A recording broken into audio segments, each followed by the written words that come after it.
let's start with the now question, and that's light snowfall moving across the area. Not a big impact tonight or into tomorrow morning. Currently some light snow or sleet falling across St. Joseph County into portions of Marshall County, and this is unlikely to stick very much across much of our region tonight, but could have a small impact. Watch Forecast Track overnight, and you can see the snowfall continue through 3 a.m. and into the early morning hours. That may bring some lake effect snow to the lakeshore region, primarily if you're in LaPorte or Berrien County.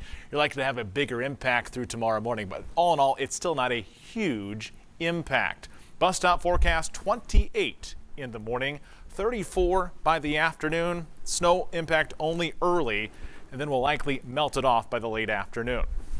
Our snow season has gotten off to an early start. Nearly 5 inches of snow here in South Bend to date, beating the past couple of years, which has only saw a trace for the past 2 years. So is this the winter forecast for the rest of winter? Is it going to be cold and snowy?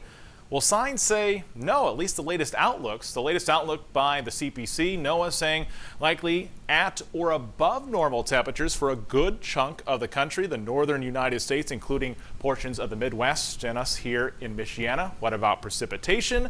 Above normal precipitation for the South, below normal precipitation for the Midwest.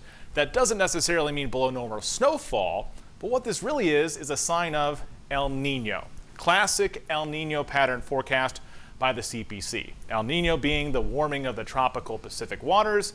This, of course, changes the tropical circulation. This changes the whole global weather pattern, which favors above normal temperatures and below normal precipitation. The problem is El Nino hasn't happened yet, and you can ask any parent.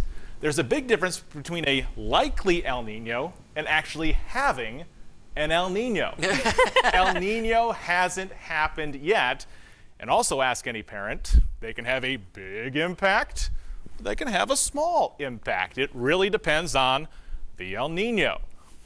Strong El Ninos, like in 2016, very warm across much of the country. Classic El Nino pattern, below normal precipitation, pretty warm.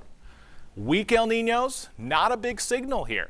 Other weather patterns have a dominant influence, and we saw below normal temperatures across much of the country, including the Midwest. Another pattern I've been watching the past 5 years.